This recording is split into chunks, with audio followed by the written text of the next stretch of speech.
حياتي بحبنا للدعوة لله رب العالمين تطيب. بسم الله الرحمن الرحيم. السلام عليكم ورحمة الله وبركاته. الحمد لله رب العالمين ولا عدوان إلا على الظالمين. أشهد أن لا إله إلا الله وحده لا شريك له إله الأولين والآخرين، وأشهد أن محمدا عبده ورسوله المبعوث رحمة للعالمين. صلاة الله وسلام ربي على هذا النبي الكريم وعلى آله وأصحابه ومن تبعهم بإحسان إلى يوم الدين. Ikhwan dan akhwat, kaum muslimin dan kaum muslimat yang dirahmati oleh Allah Subhanahu wa taala. Alhamdulillah, pada sore hari ini kita berjumpa kembali dalam rangka untuk melanjutkan kisah kita terkait dengan Nabi Yusuf alaihissalam. Pada pertemuan-pertemuan yang lalu kita sudah kisahkan terkait dengan kisah Nabi Yusuf alaihissalam ketika beliau dijual oleh saudaranya kepada saudagar atau kepada kafilah dagang, dan kemudian dibawa ke Mesir dan kemudian dibeli oleh raja dan ratu Mesir.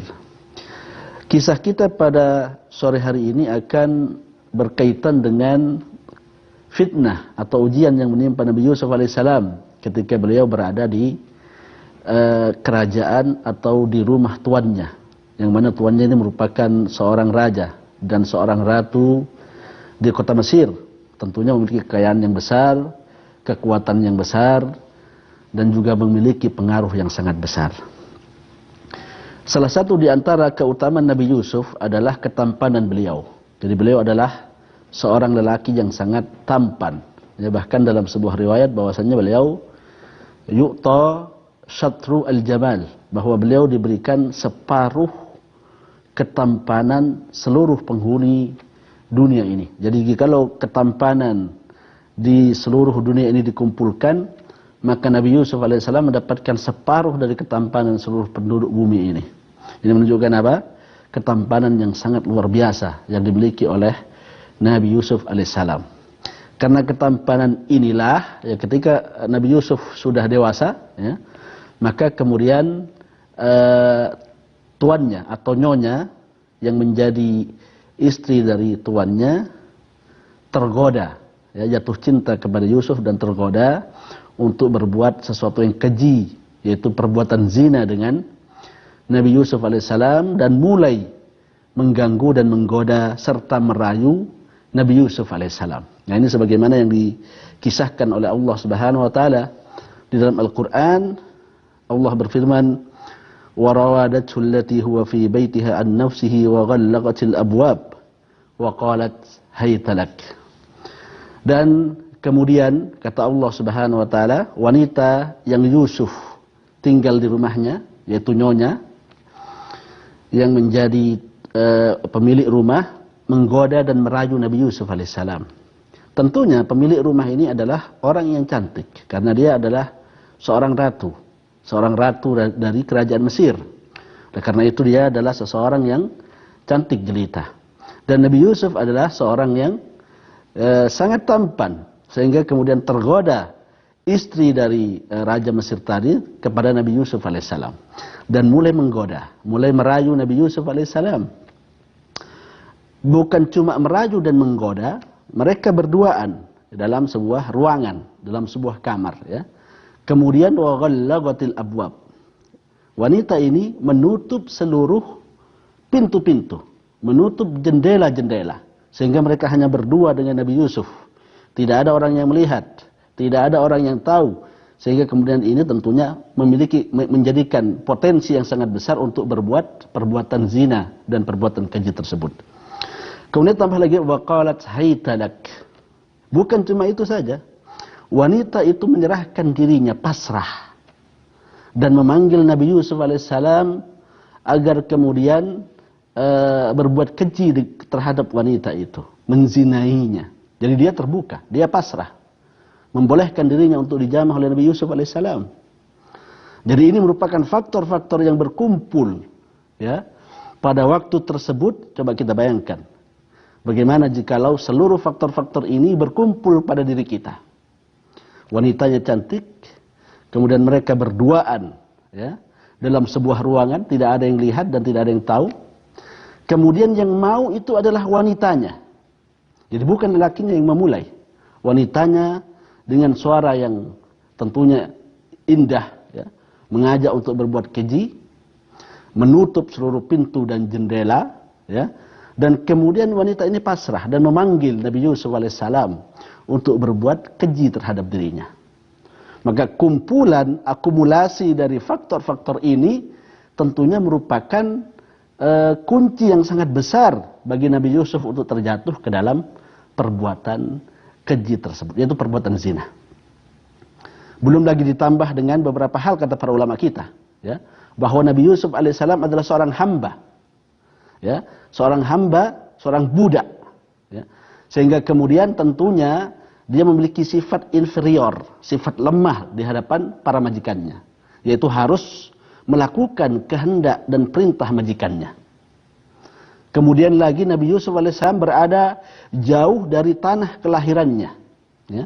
Biasanya kalau kita berada di tempat kita, di kampung kita, kita malu-malu untuk melakukan perbuatan-perbuatan maksiat, ya, apalagi maksiat yang terang-terangan. Kenapa?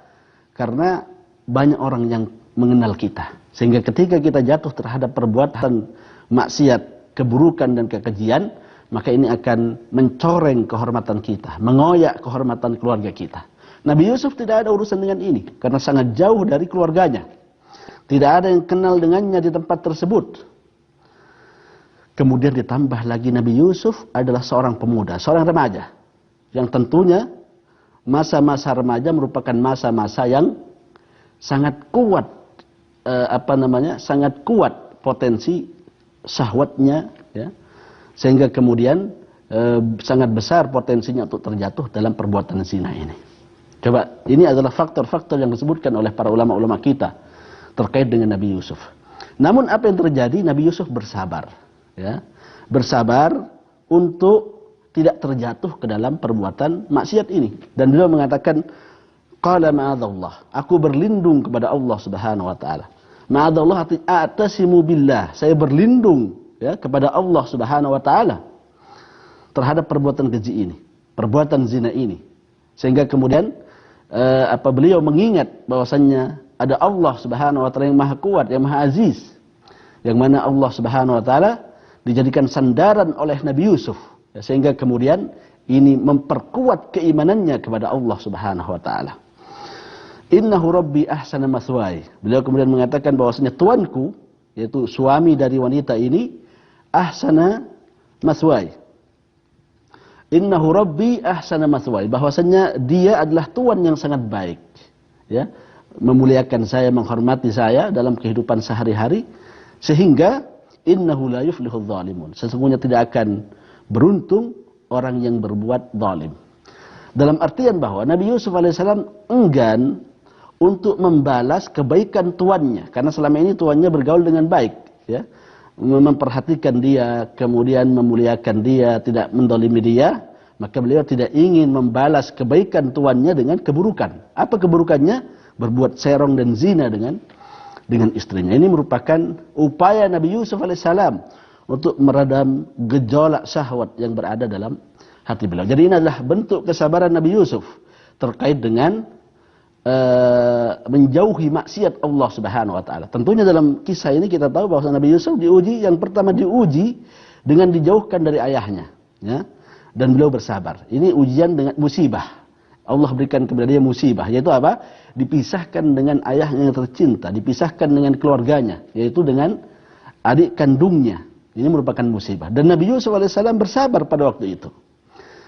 Dan yang kedua adalah kesabaran ketika beliau tidak melakukan maksiat, tidak melakukan maksiat kepada Allah Subhanahu wa taala, tidak memenuhi hasrat wanita ini untuk berzina dengannya. Ini yang merupakan kesabaran. Dan ini adalah bentuk kesabaran yang as-sabru an maksiatillah, bersabar untuk tidak terjatuh ke dalam maksiat kepada Allah Subhanahu wa taala. Ini dua kesabaran yang dilakukan oleh Nabi Yusuf alaihissalam. Dan kesabaran yang kedua ini, kata para ulama kita, lebih besar keutamaannya dan lebih berat tanggungannya dibandingkan yang pertama. Karena yang pertama, ikhwan dan akhwat, kaum muslimin dan kaum muslimat yang dirahmati oleh Allah Subhanahu wa taala, yang pertama disebut dengan as-sabr al-ittirari, yaitu dia bersabar memang harus bersabar karena keadaan tidak mengizinkan dia untuk hal yang lain. Ya. Dia dapatkan musibah, yang mana musibah itu terjadi tanpa permintaan dari Nabi Yusuf alaihissalam, tanpa keinginan dari Nabi Yusuf alaihissalam, maka beliau harus bersabar secara terpaksa, namanya ittirari. Memang harus bersabar, tidak ada lagi. Ya. Kalau tidak bersabar justru tidak mendapatkan pahala dari musibah-musibah yang menimpa kepada beliau. Yang kedua ini kata para ulama kita as-sabr al-ikhtiyari. Sabar namun ada pilihan. Mau bersabar untuk menjauhi maksiat kepada Allah Subhanahu wa taala, atau kita tidak bersabar sehingga kemudian terbujuk rayu dengan yang dilakukan, yang diinginkan oleh wanita ini. Maka namanya adalah as-sabr al-ikhtiyari. Lebih tinggi keutamaannya dibanding dengan kesabaran yang pertama, karena dibutuhkan al-juhud, upaya, ya, usaha yang sangat besar agar kemudian kita benar-benar menjauhi keinginan dari wanita ini. Oleh karena itu, lelaki yang seperti ini dalam syariat kita, Rasulullah sallallahu alaihi wasallam bersabda, sab'atun yudhilluhumullahu fi dhillih yauma la dhilla illa dhilluh. Ada 7 golongan yang akan diberikan naungan oleh Allah Subhanahu pada hari kiamat, yang mana tidak ada naungan kecuali naungan dari Allah Subhanahu wa taala. Salah satunya adalah wa rajulun da'athum ra'atun data jamalin wa mansibin wa qala inni akhafullah.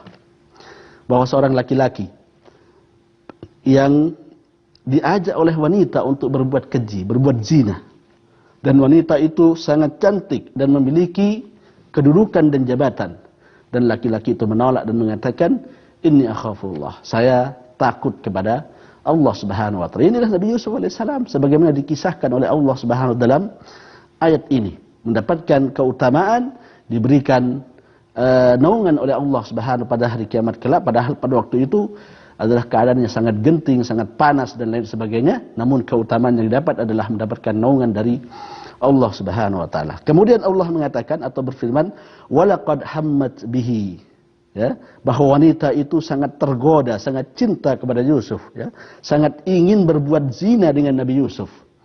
Wa hamma biha, dan Nabi Yusuf juga terdetik untuk melakukan perbuatan itu. Jadi beliau juga tertarik, ada perasaan tertarik dengan wanita tersebut.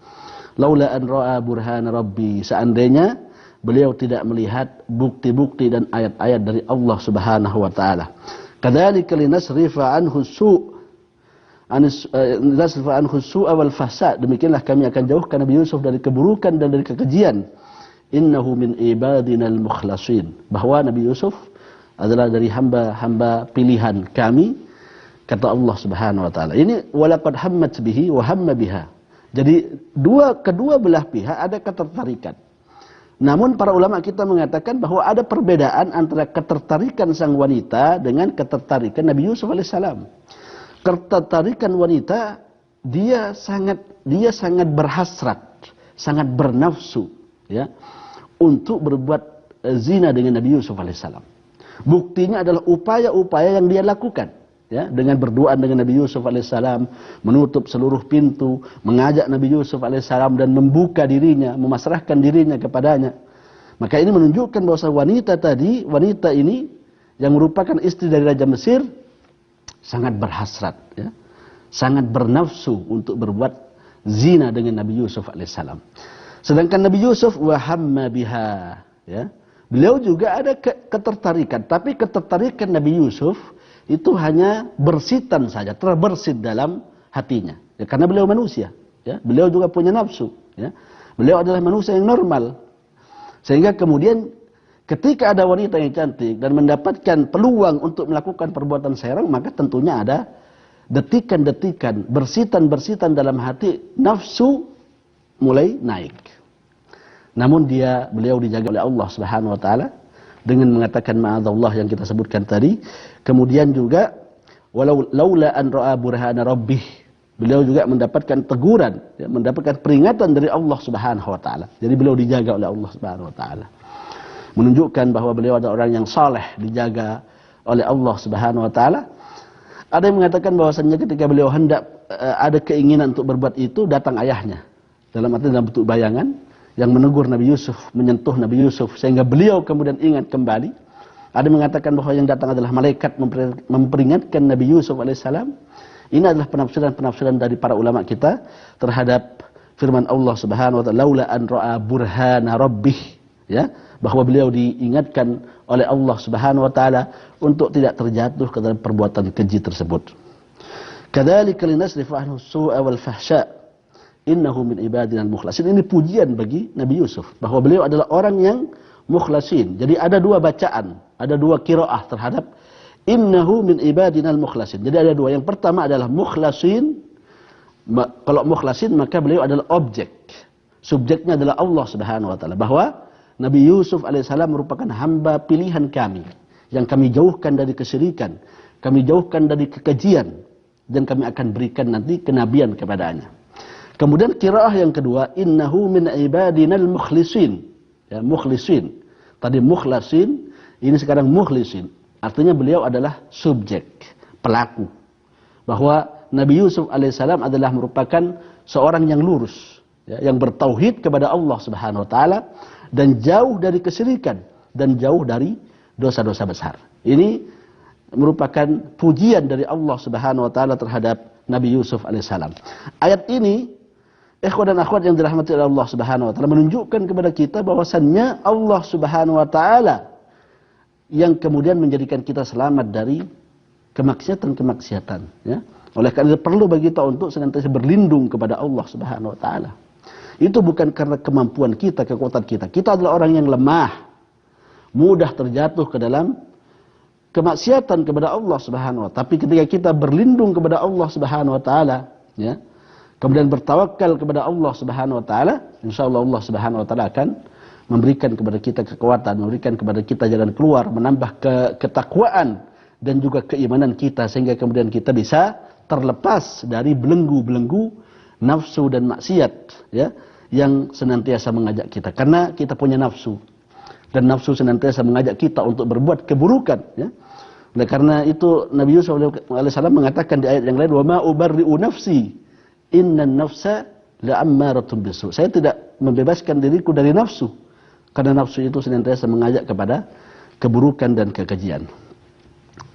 Kemudian setelah itu Allah Subhanahu wa taala mengabarkan kepada kita bagaimana Nabi Yusuf berupaya untuk keluar dari masalah ini. Maka wastabaqal baba wa qaddat qamisuhu min duburin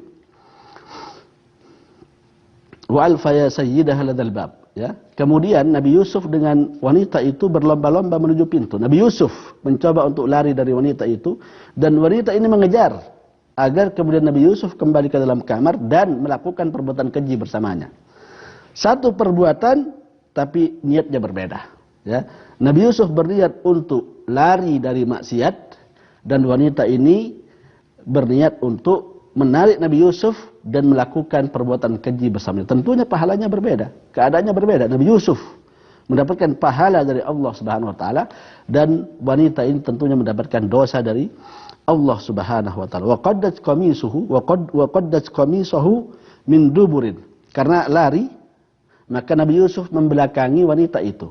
Dan kemudian wanita menarik pakaian Nabi Yusuf. Maka yang terjadi apa? Pakaian Nabi Yusuf robek dikarenakan ditarik oleh wanita tersebut. Wa alfa ya sayyidaha ladzal bab. Qadarullah, ketika Nabi Yusuf berada di pintu hendak keluar dan ditarik oleh wanita itu, ternyata suami dari wanita ini berada di depan pintu, ya, berada di depan pintu. Maka perempuan ini tentunya kaget dan mengatakan qalat, dia mengatakan wanita ini, ma jazaa'u man arada bi ahlika su'an illa an yusjana wa adabun alim. Apa pendapatmu terkait dengan orang yang melecehkan istri dari tuannya, kecuali dia mendapatkan hukuman penjara atau dia dipukul. Ini kata wanita itu. Jadi wanita ini memutarbalikkan fakta.